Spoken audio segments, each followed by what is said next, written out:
No fim dos tempos, só há tempo para viver o que te interessa, para secularizar o sagrado e sacralizar o banal.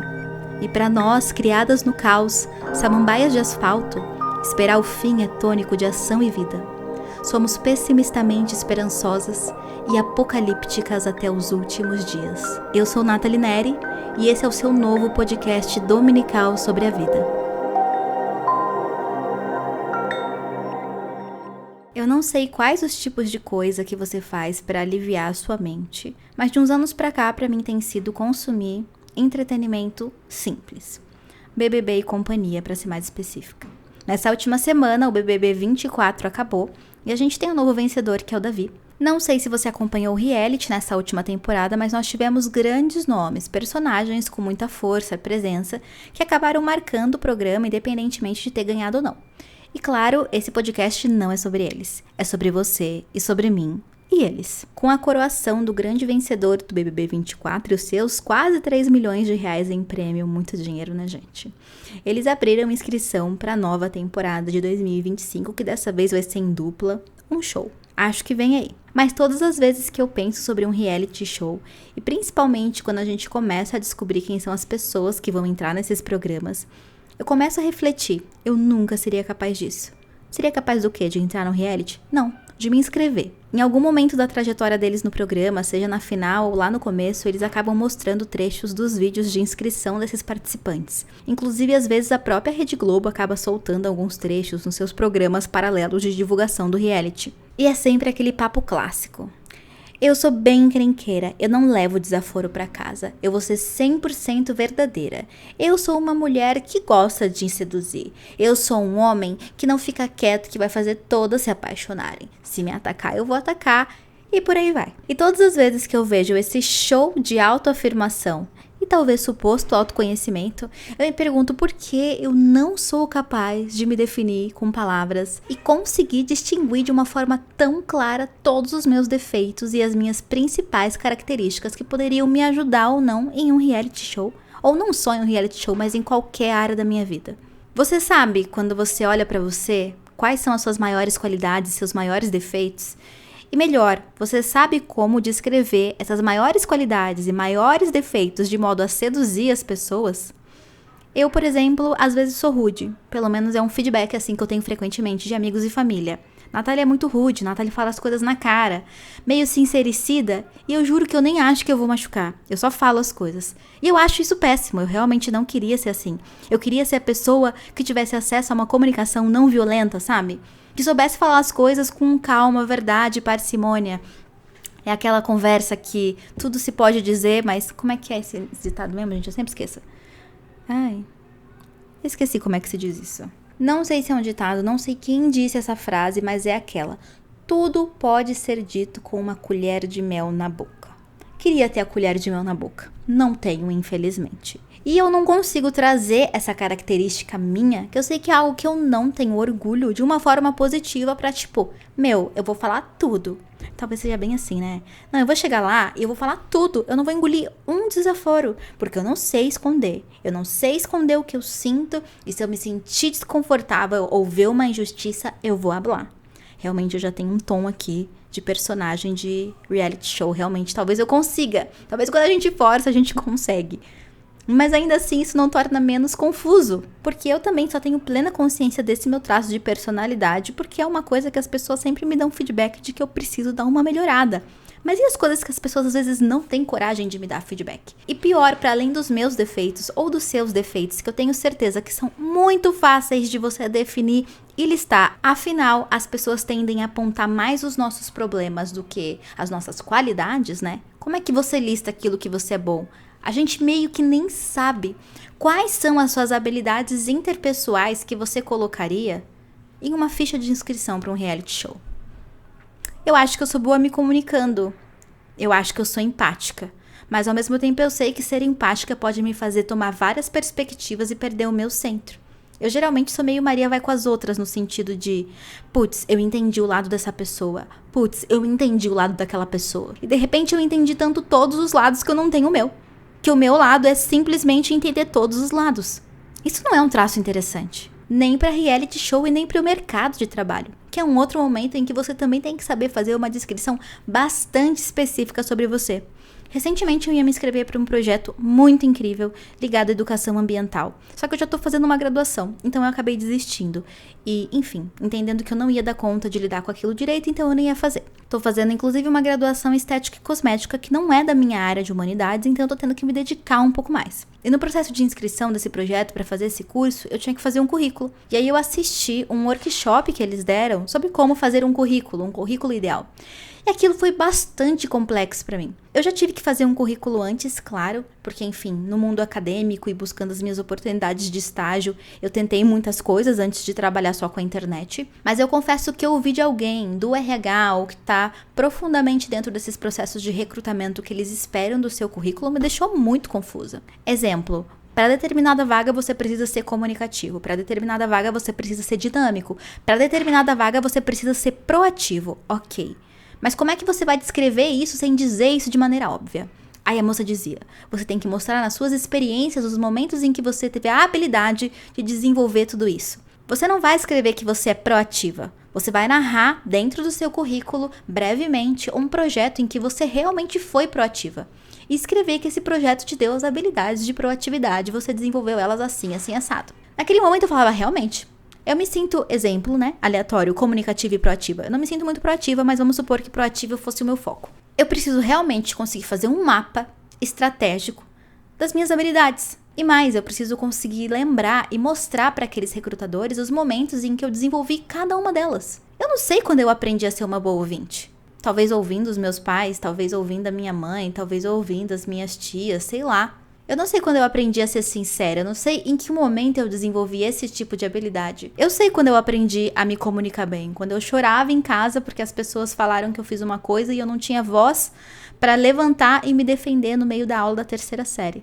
Foi aí que eu decidi que eu precisava ter coragem de falar, mas eu não posso pôr isso num currículo. E como tornar isso interessante em um currículo ou numa ficha de inscrição? Parece que não é relevante, parece que é bobeira pensar nisso, mas o mundo, as relações de trabalho, estudo e até paixão e conexão com as pessoas exigem que você saiba se descrever. Se você quer saber seduzir alguém, se você quer conseguir encontrar alguém num aplicativo, você tem que saber reduzir quem você é e o que você quer em pouquíssimas palavras no seu perfil. Porque você sabe que as pessoas, em um passar de dedos, podem por isso, e claro, pela sua imagem também, te descartar ou não. A gente tem escutado muito nessa era wellness, na era dos jovens místicos, a palavra autoconhecimento. Temos que nos autoconhecer, mas eu acho que a gente esquece o tanto que o autoconhecimento é fundamental. Você precisa se autoconhecer, você precisa ser capaz de se definir minimamente para conseguir interagir com as pessoas e se colocar em determinados lugares. E o contrário disso tudo também é uma realidade. Ao mesmo tempo que eu tô aqui divagando sobre como é difícil me nomear, porque talvez eu tenha ocupado muito do meu tempo sendo, fazendo e tentando existir no meio do meu caos interno, muita gente passa pelo processo contrário. Esse foi o processo, por exemplo, que me tirou do armário. Eu sabia da minha sexualidade e sabia da minha não heterossexualidade. Eram as únicas duas coisas que eu tinha certeza sobre mim. Eu sou uma pessoa que tem interesses afetivos e sexuais, e eu não sou uma pessoa que tem esses interesses só direcionados à heterossexualidade. Eu não me interesso necessariamente só pelo gênero oposto. Ok, a partir daí eu tô satisfeitíssima. Eu tenho toda essa outra gama, que eu com 18, 19 anos, poderia conhecer e experimentar ao longo da vida. Eis que na internet as pessoas falam, não, mas você precisa se nomear, você precisa se dizer. Você precisa definir qual caixinha você vai preencher na sua ficha de inscrição no mundo online. Eu pensei, eu sou uma pessoa LGBT, mas até aí eu não sei como eu me chamo. Ah, não. Você vai ter que saber como você se chama, porque você vai ter que definir quais as cores da bandeira que vão estar no seu perfil. Não de uma forma tão literal, claro. E a partir daí, a partir da necessidade de fazer uma ficha de inscrição na comunidade LGBTQIAP+, eu comecei a pesquisar todas as orientações sexuais, para entender o que eu achava que se encaixava na minha experiência. E foi aí que eu descobri o panromantismo, que é como eu me compreendo, como uma pessoa capaz de se interessar afetivamente independentemente de gênero. Só que foi um processo intencional e exaustivo. Foi quase um currículo, foi quase uma seleção de trabalho. E se não tivessem esperado de mim que eu me definisse, eu nunca teria sentido essa necessidade. E me pergunto também quanto da pressão para me definir não engessou a minha experiência. Mudando de exemplo, mas ainda no mesmo assunto, não sei que idade vocês têm, mas eu tenho 29, e eu assistia quando eu era criança, pré-adolescente, Beija-Sapo. Beija-Sapo era um programa que passava na MTV, e era um programa de namoro, era meio que um Rodrigo Faro mais adolescente, apresentado pela Daniela Sicarelli, e era super legal. Basicamente porque o cenário era super lúdico. E eu lembro muito que todas as vezes as pessoas se apresentavam, as pessoas que queriam o príncipe, né, os sapos ou as sapas, que eram as pessoas que estavam escondidas, né, porque era uma conexão pelo amor. Era uma conexão sem o rosto, sem a imagem. Então o que havia ali para se conquistar o príncipe era pura autodescrição. E a maior parte das pessoas naquela época, 2000 e pouco, antes de 2010, muito antes de 2010, se descreviam como ecléticas musicalmente. Ecléticas. E eu adorava essa palavra. Eclética. O que é eclética? Eclética é quando você gosta de um pouco de tudo. Eclética é a melhor palavra do mundo, pelo menos naqueles 2000 e pouco, porque você podia dizer que você gostava de música, só que você não gostava de nada especificamente, então você era eclética. E eu acho essa palavra tão poderosa, porque ela me tira a necessidade de me definir em qualquer coisa. Qual o seu gosto para literatura? É um gosto eclético. Tem um gosto, mas ele é eclético. Qual o seu gosto para culinária? Um gosto eclético. É vegano, porém eclético. Qual o seu gosto para artes, audiovisual, cinema, televisão, séries? Eclético. Pessoas ecléticas conhecem uma liberdade que todos nós, meros mortais, que passamos a vida tentando definir o gênero de literatura, música ou cinema que a gente gosta, não tem. E nunca nem vai conhecer. A liberdade de ser tudo, ao mesmo tempo em que não se é nada, é maravilhoso, porque no fim o ecletismo não é nada. Ecletismo, inclusive, será que isso é um conceito? Ecletismo. Meu Deus, gente, é. Ecletismo ou ecleticismo é um método científico ou filosófico. É uma abordagem conceitual que não se prende rigidamente a um único paradigma ou conjunto de pressupostos, mas em vez disso se baseia em múltiplas teorias, estilos ou ideias para obter insights complementares sobre um assunto, ou aplica diferentes teorias em casos particulares. Olha só, às vezes pode parecer deselegante ou sem simplicidade. E os ecléticos, às vezes, são criticados pela falta de consistência em seu pensamento. É, no entanto, comum em muitos campos de estudo. O ecletismo, em ética, filosofia, política e religião, também é conhecido como sincretismo. Sincretismo, para mim, era a mistura que se transformava em uma coisa só. Nós vivemos em um sincretismo religioso, em que você tem referências em todas as religiões de várias às outras quando a gente constrói o nosso Brasil durante a colônia. O ecletismo, talvez por ser, de fato, um método filosófico / científico, uma possibilidade de você viajar entre várias coisas ao mesmo tempo. E penso se o futuro não é sermos ecléticos. Por mais que isso pareça realmente inconsistente e até deselegante, segundo Wikipédia, né? Que é onde eu retirei essas informações, porque vocês sabem aqui que é só fonte de qualidade. É o primeiro link que eu consegui clicar aqui no meu navegador. E eu já me satisfiz tanto em ser eclética. Durante muitos anos eu falava, sou eclética. E isso me deixa totalmente desconfortável, porque eu não consigo ser nada, eu não consigo me identificar com nada. Então eu comecei a sentir a necessidade ao longo da minha adolescência, principalmente, de definir quem eu era, de sair do ecletismo, de entender o que eu precisava ser, de entender onde eu precisava estar e como eu ia encontrar a minha galera. E claro que esse se encontrar ou encontrar a sua galera é uma mistura do que você já deseja ser minimamente com aquilo que você quer, que você aspira e não que você é. Exemplo, às vezes você gosta de instrumental. E geralmente quem gosta de instrumental curte música clássica. Não necessariamente, mas às vezes sim. Então não é mais fácil você se conectar com pessoas que gostem de música clássica? Então a sua conexão com o instrumental, de qualquer ritmo que seja, te leva a aspirar um conhecimento e um desejo por música clássica. Você consegue nomear muito mais, você consegue se definir muito mais. Assim como pra mim não bastava ser só não heterossexual. Não tem nenhum grupo não heterossexual. Não tem nenhuma chave, nenhuma caixa, nenhuma ficha de inscrição que caiba não heterossexuais. Os grupos estavam me exigindo ser alguma coisa e eu tive que escolher. E aí eu me encontrei, ou aspirei, ou só tava lá dentro do panromantismo. Seja como for, qual parte dessa experiência de encontro com a minha nomeação, com aquilo que eu queria me chamar, foi orgânica e que parte foi extremamente direcionada só para eu me encaixar. E não digo isso só falando sobre sexualidade e gosto musical, mas sobre todas as outras coisas. Saber quem se é, saber se nomear, conseguir descrever aquilo que você gosta, que você não gosta, que te afeta, que não te afeta, que é uma qualidade ou que é um defeito, te marca em um lugar no mundo, te transforma em um pin dentro de um grande mapa. E meu dilema é que eu tô sempre me perguntando, eu quero isso? Eu preciso disso? Às vezes sim, mas se quero ainda não sei. Porque eu sei que eu realmente não preciso enviar minha ficha de inscrição para um reality hipotético. Mas por que será então que todas as vezes que eu assisto o BBB, ou que eu vejo as pessoas se inscrevendo, ou os vídeos de inscrições desses participantes que ganharam ou perderam, eu fico pensando, meu Deus, como eu gostaria de me definir assim, como eu gostaria de ter essa clareza e essa simplicidade, essa capacidade organizacional de nomear as minhas qualidades e os meus defeitos.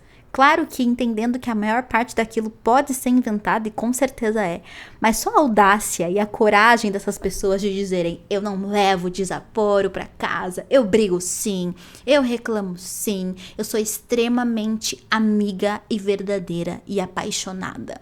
Sabe, dizer isso sem nenhum parênteses, sem entender que isso pode ser alterado pela conjuntura do lugar que você tá, vulgo uma casa com mais de 20 pessoas que você nunca viu na sua vida, lutando por um prêmio milionário, fala, caraca, ou todo mundo se faz demais porque quer chegar nesse lugar e eu tinha que ter essa coragem de me fazer demais pra conseguir me vender, ou eu sou a única que tô aqui lambendo gelo enquanto tá todo mundo correndo atrás de si e correndo atrás do que quer, porque tem a capacidade de mentir sobre si mesmo, ou tem a capacidade de aceitar verdades absolutas temporárias.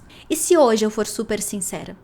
E se hoje ser sincera for a minha maior qualidade e amanhã não? Eu acho que eu não consigo conviver com isso. Porque eu sinto que eu tô em movimento tão constante que falar que eu sou uma coisa hoje é mentir pra alguém amanhã. Inclusive, como vocês sabem, porque já ouviram nos episódios anteriores, eu tô de mudança. Não é mesmo? Isso tem definido grande parte da minha vida atualmente. E aí, mexendo nas coisas, organizando o que e o que não ia, eu achei novamente a minha agenda de 2000 e bolinhas. 2003, 4, 5, 6. Foi uma agenda que eu juntei papel de todos os anos do meu ensino fundamental. E aí, eu encontrei coisas que eu imprimia quando ia na Lan House. E essas coisas eram o quê? Adivinhem? Sim, o quem sou eu do meu Orkut. About me. Vocês lembram, gente? Quem viveu essa época de ouro? Eu não sei porque eu imprimia isso. Eu não sei qual era o meu desejo de ter isso. Talvez eu imprimia porque eu queria realmente acreditar naquelas coisas que eu dizia que eu era para as pessoas e que eu não tinha a menor possibilidade de ser, por uma questão de idade e experiência. Mas eu desejava, e eu vou ler pra vocês uma delas. É um textinho, escrito claro em Comic Sans. Quem sou eu? 2 pontos. Uma garota normal que simplesmente é diferente. E H no final. Estranho, né? RS, RS, RS. Coração asterisco, coração asterisco, coração asterisco. Começa o texto. Que mulher nunca teve um sutiã meio furado, um primo meio tarado ou um amigo meio viado? Nenhum dos dois, gente, eu tinha 13 anos. Que garota nunca tomou um fora de querer sumir, um porre de cair ou um Leixotan para dormir? Eu nunca tinha tomado um fora porque eu nunca tinha pedido pra ninguém pra ficar comigo, eu era uma bebê. Nunca tinha bebido porque eu era evangélica. E o que é Leixotan? Até hoje eu não sei. Que garota nunca sonhou com a sogra meio morta, estendida, em ser muito feliz na vida ou com uma lipo na barriga? 13 anos. Você sabe que quando eu tô falando com essa voz é parentes meu do presente. E quando eu tô falando com a outra, sou eu no passado. Que garota nunca pensou para ter a perna depilada, para aturar uma empregada, ou para ir à escola menstruada? Que garota nunca comeu uma caixa de bis por ansiedade, um alface no almoço por vaidade, ou um canalha por saudade? Que garota nunca comeu um canalha por saudade? Definitivamente não eu. Eu não me identificava com absolutamente nada desse texto, eu era uma criança. Criança. Que garota nunca apertou o pé no sapato pra caber, a barriga pra emagrecer, ou um ursinho pra não enlouquecer? Que garota nunca jurou que não estava ao telefone, que não pensa em silicone, ou que dele não lembra nem o nome? Essa é a única frase que eu me identificava na época. Que garota nunca jurou que não estava ao telefone, que na época era sobre o telefone, era sobre ligar pras amigas e a conta vir altíssima, porque era telefone fixo e eu já passei por isso. Eu sempre pensei em silicone desde os meus 10, 9 anos de idade, assim que eu vi que eu ia ser uma porta reta e que peito não era uma herança que eu herdei da minha família e que dele não lembrava nem o nome. Vivi, afinal, me apaixonei cedo, sempre fui apaixonada. E aí continua. Eu só tenho cara de santinha, sempre faço com jeitinho, coitado de quem acreditou. Ai. E aí eu também tenho aqui um outro que eu escrevi, gente, um papel aqui que tá escrito assim, textos. Posso fazer de legenda para as fotos do Orkut. Abre aspas. Sou a garota que mesmo apaixonada ignora, que mesmo feliz chora, que mesmo tímida chama atenção.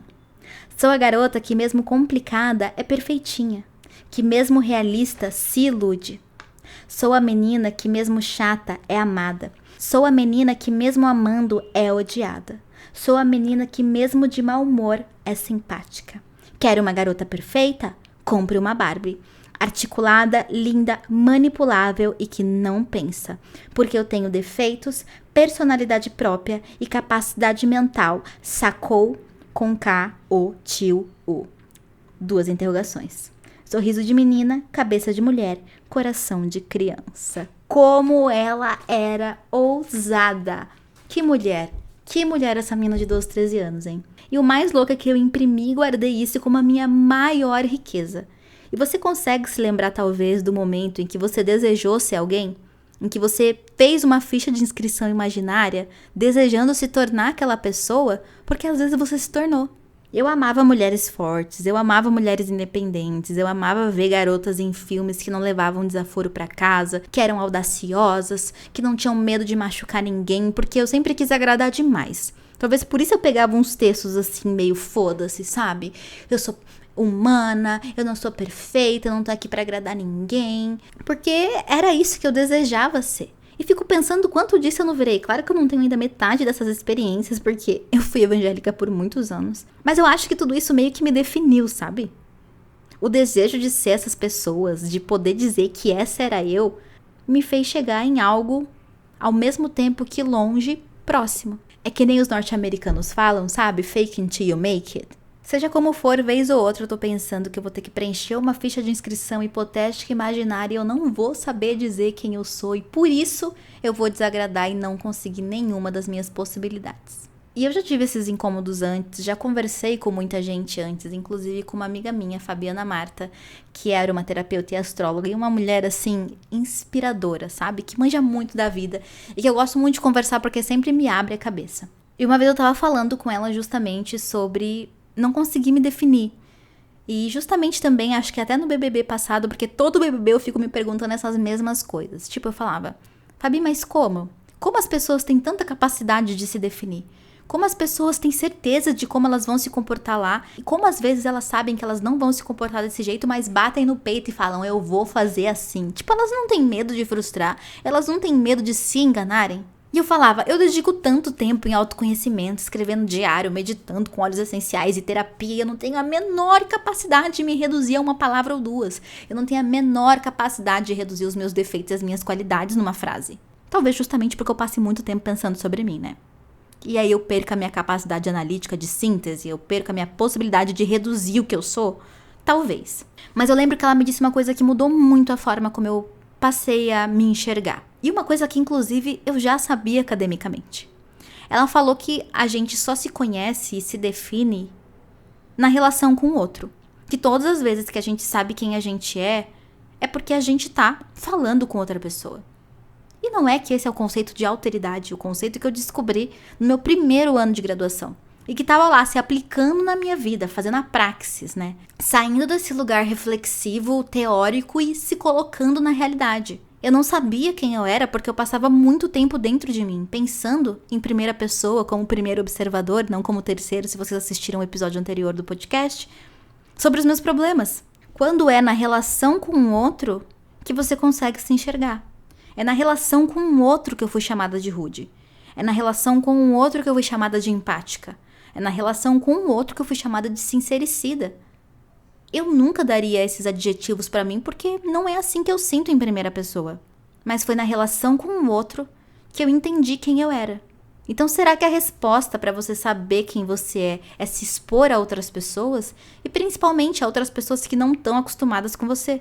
Porque eu acho que se expor a pessoas próximas, iguais às que você é, pessoas que comem as mesmas coisas, que falam as mesmas coisas, que curtem as mesmas coisas, vai ser meio que como se olhar no espelho. O teu defeito pode ser refletido as tuas qualidades também, e aí nem você enxerga no outro e nem o outro enxerga em você. E hoje em dia a gente se ocupa... E hoje em dia tá cada vez mais raro a gente se relacionar com pessoas que não tem nada a ver com a gente. Ou seja, tá cada vez mais difícil você conseguir se ver pelo olhar do outro.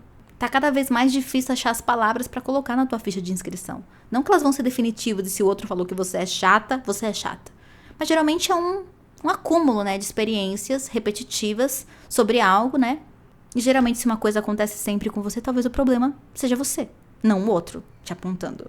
E a alteridade que eu citei é basicamente a ideia de que o ser humano, ele não só vive e se conecta com outras pessoas em sociedade porque ele precisa disso, porque a gente precisa de, enfim, dividir trabalho, a gente precisa de relações amorosas, afetivas, construir família, etc. Mas também porque a própria definição de quem você é, a própria definição do eu, ela passa pelo contato com o outro. A sua existência, a sua realidade depende do espelhamento da realidade do outro. Você só entende o que é eu quando você entende o que é o outro. Você só entende o que é azul quando você sabe o que é amarelo. Você só entende que você gosta de chocolate quando você entende o que é alho. E que chocolate e alho são coisas completamente diferentes. Porque se você não conhecesse alho e alguém perguntasse se você gosta de alho, você poderia dizer sim, alho e chocolate. Mas como você conhece alho e conhece chocolate, você consegue definir chocolate. Ou seja, para ser cada vez mais você precisa cada vez mais ver o outro. E, meu Deus, que sofrimento para as tímidas. Que sofrimento para as reservadas, para as que gostam de ficar em casa, para as que não têm energia social. E como se definir, né, quando tem tanta coisa para ser? Essa é uma das coisas que eu mais falo no meu canal. Fiz um vídeo recentemente lá no meu canal do YouTube sobre Threadwives, falando sobre essas mulheres e essas novas referências que se cria sobre o que você deve ser ou não, sobre o que é legal ou não. E como existe no fundo de tudo isso uma falta de referência do que ser, justamente porque você pode ser tudo. Você abre um Instagram, você abre um TikTok, você abre uma revista, você liga uma TV. Existem tantas possibilidades de ser, existem tantos grupos e subgrupos, tantas tribos e culturas para você participar. Existem tantos aesthetics para você nomear a forma como você come, como você se veste, como você dorme, como você vive online. Que de repente, caraca, como é difícil se definir. E por mais que você não precise, porque a sua experiência não requer nome, como as pessoas exigem isso de você. Como as pessoas precisam, como a sociedade, o mercado de trabalho, a internet, os reality shows precisam de pessoas que saibam ou pelo menos finjam que sabem quem é. E aí eu fico aqui com uma folha em branco tentando escrever uma lista de quem sou eu, de novo, aos 29 anos. Porque aos 13 é meio que tudo bem não saber, né? Mas aos 29, será que alguém sabe? Será que alguém sabe quem se é aos 39? Aos 49? Aos 59? Na minha mente, acho que não. Acho que a gente finge que sabe quem é. Assim como todo mundo tá fingindo que sabe o que é o tempo inteiro. Afinal, a gente pode mudar também, mas... como eu queria poder saber um pouco, sabe? Como eu queria que eu lidar comigo em sociedade também não fosse uma surpresa pra mim mesma. Tipo, oh, nossa, eu reagi diferente a essa situação, né? O que isso quer dizer? Às vezes dá vontade de ser bem óbvia, sabe? Bem achatada, bem fácil de entender. Só que essa tá longe de ser uma realidade, inclusive um desejo. É mais uma vontade de conformismo e meio que uma preguiça. Uma preguiça, eu diria. Eu já confessei os meus desconfortos aqui durante esse programa inteiro e agora tá na hora de ouvir o de vocês no confessionário. Vocês me mandam e-mails pro apocalipticadosúltimosdias@gmail.com com a sua confissão e eu leio 2 aqui pelo menos a cada programa, então não se esqueça de mandar. E vamos direto à confissão de Larissa, nome fictício, que tem 29 anos. 2 pontos. Já vou direto ao ponto do meu confessionário, é sobre a minha vida amorosa. A única parte da minha vida que eu achava que estava tranquilo até o final do ano passado. Eu namoro há 3 anos e noivei no final do ano passado. Estamos bem com isso e era um sonho de ambos. Porém, acho que foi um choque pra mim. Vamos morar juntos por uns 3 meses antes de ir pro cartório. Amo ele demais. Foi meu quarto namorado e o único que eu senti vontade e confiança de partilhar a vida, de ter filhos, e pretendo seguir esse caminho. Nossas religiões são diferentes, mas isso nunca foi um problema. A título de curiosidade, ele é espírita e eu sou wicca. Ele tem a mesma idade que eu e trabalhamos em ramos diferentes. Ele é autônomo, eu trabalho em escritório. Pois bem, desde que fui pedido em casamento, comecei a pensar se ele realmente é o cara com quem quero me casar. Constantemente tenho sentido atrações por homens que parecem ser mais fortes e mais atraentes do que ele. Constantemente tenho comparado ele a outros homens que conheço e pior, pelo menos eu acho que essa é a pior parte, tenho sonhado, caixa alta, com outros homens na cama. Mulher, eu não sei o que aconteceu. Sinto que estou traindo ele e tendo esses pensamentos e sonhos. Nunca na minha vida iria contar isso pra ele, pois sentiria muita vergonha. E também não consigo tirar esse pensamento de, abre aspas, será que devo me casar com ele? Fecha aspas. Sinto muito medo. É a pior sensação que já senti estando em um relacionamento. Fecha aspas. E agora sou eu, Nathalie, falando, porque é difícil definir quando eu tô falando um texto e quando sou eu falando, né? Eu tô tentando fazer umas vozes diferentes, não sei se tá funcionando, gente. Mas Larissa, que dilema, hein? E eu acho que esse dilema tem tudo a ver com o que a gente conversou hoje, né? A gente tem acesso a tantas outras possibilidades, não só de ser, mas de se relacionar. Você pode conhecer 1 milhão de pessoas, e hoje a gente sempre vai sentir que a gente precisa conhecer uma pessoa a mais, que ainda tem alguém a mais. E com certeza vão existir por aí pessoas mais fortes, mais atraentes e, sei lá, mais desejáveis pra você fisicamente. Mas relacionamento não é sobre isso, pelo menos eu acho. Não é sobre achar alguém mais. Às vezes é achar alguém na justa medida dos teus desejos e necessidades. Às vezes você precisa de alguém exatamente forte como ele, exatamente atraente como ele, mas se você sentir que não, aí é um problema. Se você sentir que ele tá realmente muito além do que você precisa agora, muito a menos, aí realmente não dá pra casar, Larissa. Mas também ficar esperando algo maior, melhor, mais forte e mais bonito aparecer, talvez não te leve a lugar nenhum, porque tem muita gente nesse mundo e você ia precisar rodar por muito tempo pra encontrar. Se ele em 4 relacionamentos foi a pessoa que fez você se sentir melhor, é isso. E eu não acredito nessa instituição eterna, apesar de ser às vezes uma romântica. Inclusive, não me considerava uma romântica falando em nomeações e termos aqui da minha ficha de inscrição. Nunca preenchi o quadrado da romântica e recentemente tenho me visto muito romântica. Gente, eu toda caprichete torcendo pra Matheus e Isabelle ficarem juntos no pós-BBB, que pra quem não acompanhou, é um casal que aconteceu recentemente no BBB e eu acho eles fofíssimos, com uma super química. E olha, eu toda romântica torcendo por esse final feliz. Então, falando de uma ex-romântica, talvez futura romântica, eu acho que a gente tem que tirar esse peso do casamento. Divórcio existe para isso. Um direito conquistado na luta do movimento de mulheres. Nós temos o direito de nos separar.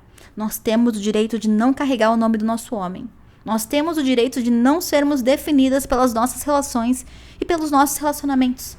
Eu vivo um relacionamento em que eu sou muito feliz e satisfeita há 11 anos. E eu trabalho para que esse relacionamento continue durando. Eu trabalho e dedico tempo e emocional, principalmente, para que ele seja duradouro, porque ele me satisfaz. Mas assim como tudo na vida, se não estiver mais funcionando, acaba. Relacionamentos familiares, relacionamentos amorosos. Se não estiver funcionando daqui a uns anos, acaba. Difícil é você não viver esperando o melhor aparecer, né, Lari? Meu conselho? Minha filha, casa. Casa e se der ruim, vai embora. Mas casa porque quer também, não casa porque é o melhor que te sobrou, não. Casa se você realmente gostar. O que eu acho que você gosta, mas talvez você esteja muito sugada pelo Tinder. Talvez. Segunda confissão bem presente no nosso tempo, um dilema jovem adulto que eu achei interessante e vou trazer pra vocês aqui. 2 pontos. Oi, Nath, te adoro muito e tô muito feliz com o nosso encontro dominical. Dito isso, escutando o episódio 2, tomando um cafezinho da tarde, me deparo com a nossa confissão. Sou estudante de nutrição, me formo no final deste ano. E sei que a confissão da ouvinte não foi sobre isso. Talvez do episódio 2. Mas vai aqui a minha confissão.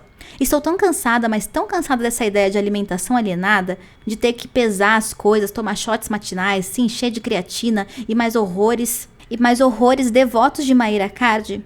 A nossa maior referência sobre alimentação e nutrição para a população brasileira, o Guia Alimentar de 2014, protege tanto nossa comensalidade. Adorei, gente, essa palavra. Aqui, parênteses, Nathalie. Comensalidade, tipo comensais da morte, só que pelo visto é sobre comida. Fecha parênteses.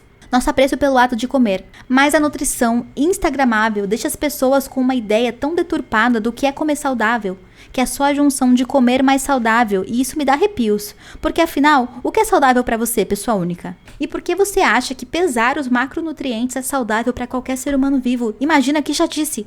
Comer saudável seria literalmente ser feliz com o que você come, apenas linkando com dar para o corpo o que ele precisa. Aí entra a ciência na sua forma mais pura. Nosso corpo precisa que a gente tenha paz num momento tão sagrado e que a gente coma todos os grupos alimentares de maneira equilibrada para nossa realidade. Mas aí será que o equilíbrio dela é o mesmo que o meu? Entramos na espiral. Paz e equilíbrio, esse que a gente aprende e vai desenvolvendo com autonomia.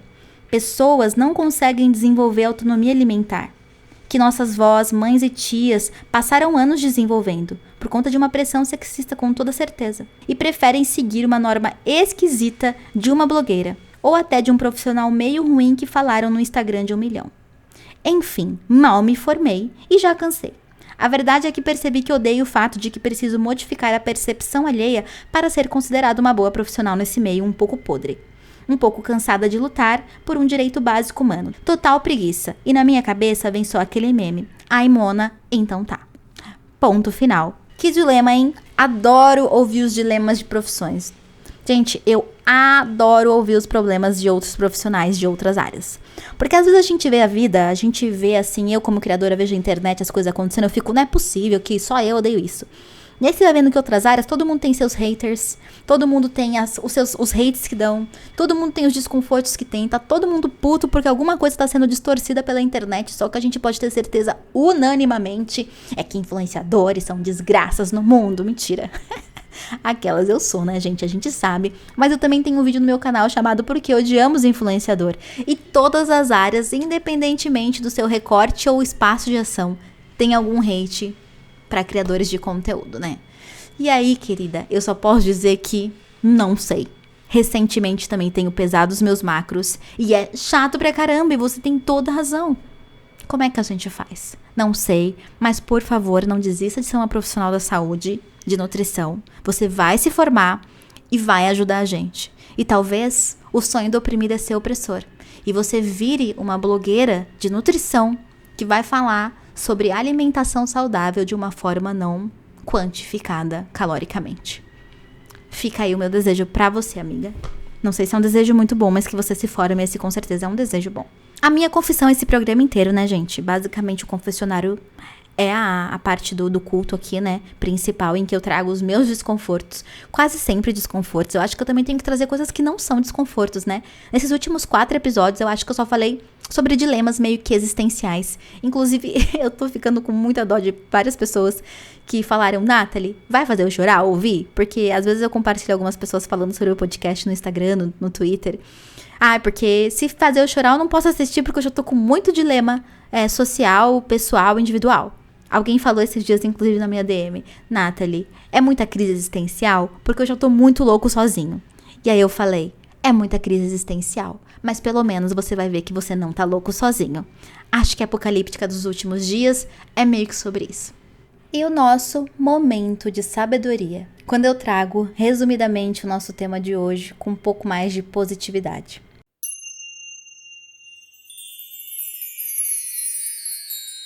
E o que eu posso dizer é que, independente de sermos loiro moreno, careca cabeludo, desdenho vagabundo, rei ladrão, polícia capitão ou mocinho bonito do meu coração, pode pular, é pra pular, 1, 2, 3 e já. A vida é sempre uma constante descoberta de quem a gente é e não é. E que se fica um aprendizado, é que a gente tem que aprender a conviver e se importar mais com pessoas, até pra se importar mais com a gente.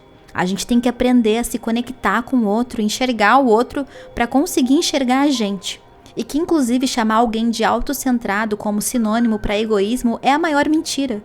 Porque para ser autocentrado, você tem que ter uma capacidade de observação do outro muito grande.